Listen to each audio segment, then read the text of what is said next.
நற்பவி நலம் பெறுவோம் வளம் பெறுவோம். இந்த காணொலியை பார்த்து கொண்டிருக்கும் அன்பு நெஞ்சங்களுக்கும் சப்ஸ்கிரைப் செய்த சொந்தங்களுக்கும் சேர்வராகினி அறக்கட்டளையின் சார்பாக பொன் பரமேஸ்வர சுவாமியின் ஆசீர்வாதங்கள், நன்றிகள். சாய்ராம். மனிதனின் பிறப்புக்கும் இறப்புக்கும் இடையில் உள்ள தூரம் எவ்வளவுன்னு கேட்குறாங்க. இது ஒரு டாபிக்.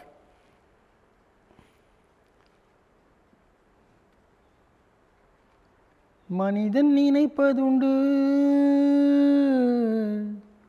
வாழ்வு நிலைக்கும் என்று, இறைவன் நினைப்பதுண்டு பாவம் மனிதன் என்று.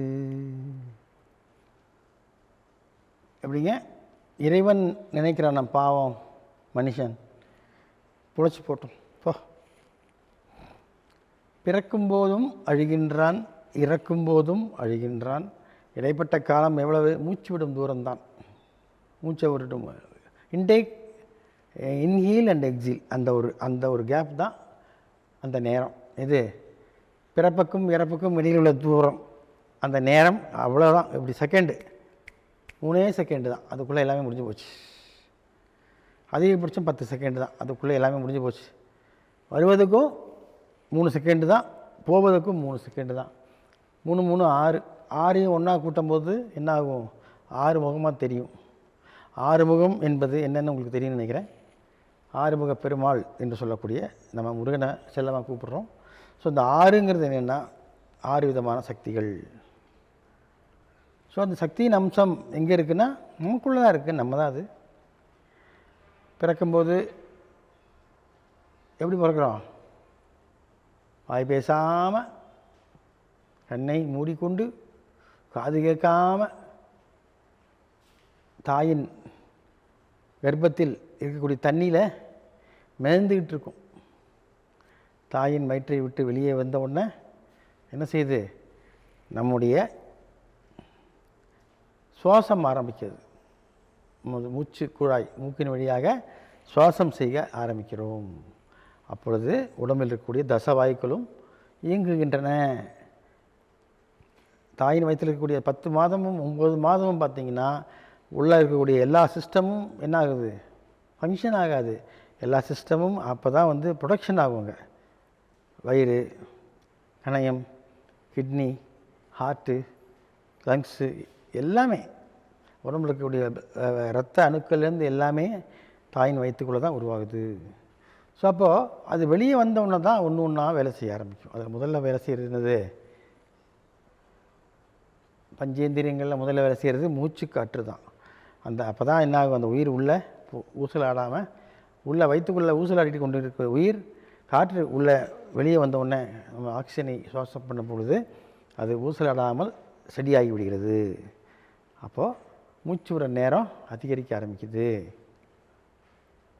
வயிற்றுக்குள்ளே அம்மா வயிற்றில் இருக்கும்போது நம்ம ஆமை மாதிரி மெதுவாக மூச்சு விடுவோம். வெளியே வந்தோடனே மூச்சு வேகமாக விட ஆரம்பிச்சிருக்கோம். அப்போ தானே நமக்கு இறக்கிறதுக்கு ஒரு டைம் வரும். நம்முடைய மூச்சுக்காற்றின் எண்ணிக்கை தான் நமது இறப்பிற்கு கவுண்ட் டவுன். நிறையா மூச்சை இழுத்து வேகமாக விட்டுக்கிட்டே இருந்தோம்னா சீக்கிரமாக நம்ம காலமாயிடுவோம். சீக்கிரமாக நம்மளை கொண்டு போய் குப்பையில் போட்டுருவாங்க. ஸோ நம்ம மூச்சு விடக்கூடிய அந்த கவுண்டிங் கம்மியாக இருந்ததுன்னா ஆமை மாதிரி அதிக நாள் வாழலாம். அப்போது அந்த மூச்சுக்காற்றை நாம் திரும்ப சொல்கிறேன், அந்த மூச்சுக்காற்றால் தான் நமக்கு அந்த உயிர் நிலைக்கிறது. ஸோ அந்த உயிர் நிலைக்கிறதுக்கு அதுக்கும் விதியில் ஆன்மா இடம் கொடுக்க வேண்டும் அல்லவா? ஸோ அந்த ஆன்மா என்று சொல்லக்கூடிய அந்த டிரைவர் என்ன பண்ணணும்? வண்டியை ஓட்டிக்கல இறங்காமல் கரெக்டாக ஓட்டணும்னா என்ன பண்ணணும்?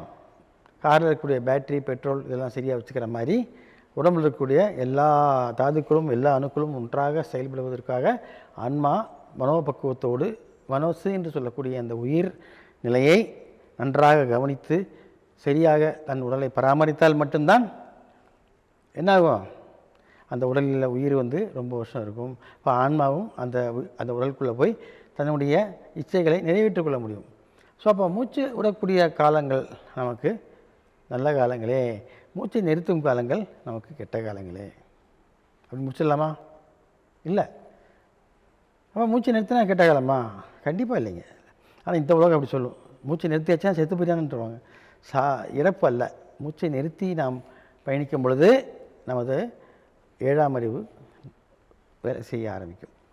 7ஆம் அறிவு வேலை செய்ய ஆரம்பித்தால் நாம் என்ன செய்யலாம்? கடல் மேல் நடக்கலாம், வானத்தில் பறக்கலாம், நெருப்பில் நடக்கலாம், புடி சாபம் என்றால் பிடித்து சாபம் பிடிக்கலாம், இந்த மாதிரிலாம் பண்ணலாம். மூச்சை நிறுத்தி கட்டுப்படுத்தக்கூடாது, நிறுத்திடணும், மூச்சை ஜடமாயிடணும். அப்போது அஷ்டமாசத்துகளும் உனக்கு ஐக்கியமாகும். அப்போ அந்த மூச்சு விடும் காலத்திலிருந்து மூச்சு நிறுத்தும் காலம் வரை இருக்கக்கூடிய காலங்கள் சிரமப்படும் காலங்கள் தான். நாம் நினச்சிக்கலாம் சந்தோஷமாக இருக்கிறோன்னு, கண்டிப்பாக சந்தோஷம் கிடையாது. ஏன்னா ஒரு நாளைக்கு இன்றைக்கி சந்தோஷமாக இருப்பேன், இன்றைக்கி பிரியாணி திருப்தியாக சாப்பிட்டேன், நாளைக்கு காலையில் அது வெளியே போகலன்னா என்னாகும்? நாளைக்கு இது சாப்பிட முடியாது இல்லை. அப்போ கஷ்டம் யாருக்கு? உனக்கு தானே வயிற்று வலி வரும். என்ன இனிமா கொடுத்து எல்லாத்தையும் வெளியே எடுக்கணும். ஆகவே நாம் உண்ணும் உணவு நன்றாக ஜீரணமாகி நமது வெளியே அனுப்பினா தான் அடுத்த நாள் நல்லா சுவைத்து சாப்பிட முடியும். இல்லைன்னா ஹாஸ்பிட்டல் தான் போய் இனிமா கொடுக்கணும். அதுபோல் தான் வாழ்க்கையில் வரக்கூடிய மூச்சு காற்று இழுக்கும் நாளிலிருந்து அதை விடும் நாள் வரை துன்பமான நாட்கள். என்ன துன்பம்? அதாவது நம்ம ஊழ்வினை கழிப்பதற்காக இந்த உலகத்தில் பிறந்திருக்கோம். அப்போ அதிகமாக நம்ம என்ன பாவ செயல்கள்லாம் பண்ணியிருக்கோம். அப்போ நம்மளும் பாவம் தான் பண்ணுவோம். ஸோ அந்த பிறவிலே இந்த பாவத்தை நம்ம அதிகமாக பண்ணுற பாவத்தை அதிகமாக பண்ணாமல் கம்மியாக பண்ணுவோம். 1000 ரூபா திருடாமல் நீ 100 ரூபா திருடு, 200 ரூபா திருடு, இல்லை 500 ரூபா திருடு. 1000 ரூபா திருடினா என்ன ஆகும்? பாவம் அதிகமாகிடும். அதே தான். அப்போ நீ பிறந்தவுடனே மூச்சு உள்ளுக்குள்ளே போகும் காலத்துக்கும் இறக்கும்போது மூச்சு நின்று போகும் காலத்திற்கும் இடைப்பட்ட தூரம் ரொம்ப தூரம் இல்லை. ஒரே ஒரு முறை மூச்சை உள்ளே இழுத்து வெளியே விடுறது தான் நான் சொல்லுவேன். உதாரணத்துக்கு ஒன்று சொல்லட்டோமா? இப்போ மாதம் அமாவாசை வருதில்ல, ஏன் இந்த அமாவாசைக்கு இறந்தவருக்கு நம்ம படைக்கிறோம் இல்லையா, எள்ளும் தண்ணியும் கொடுக்குறோம். இப்போ நம்ம பூமிக்கு அது 30 நாள், அமாவாசை டு அமாவாசை. அதே தேவலோகத்துக்கு இல்லை பித்திருக்கள் லோகத்துக்கு ஒரு நாள். டைம் ஃபேக்டர் இருக்கு இல்லையா, டைம் மிஷின், அதே தான். ஸோ மூச்சு விடுறோம் நம்ம நினச்சிட்டே இருக்கோம், கண்டிப்பாக அது இல்லை. மூச்சு இழுத்த மூச்சை வெளியே விட்டால் முடிஞ்சு போச்சு. அதுக்கு ஒன்றுமே இல்லை, எல்லாம் ஃப்ராக்ஷன் ஆஃப் செகண்ட்ஸ் தான். 1 2 3 3 செகண்டு தான் நான் சொல்லுவேன். இதுதான் 3 நொடி பொழுது. இதைத்தான் நான் உனது உயிர் ஆன்மா ஒன்றிணைந்து செயல்பட்டு பாவகர்மாக்களை எல்லாம் கழிக்கக்கூடிய நேரம் என்று சொல்லிக்கொண்டு விடைபெறுகிறேன். மீண்டும் இன்னொரு காலையில் சந்திப்போம். சாய்ராம்.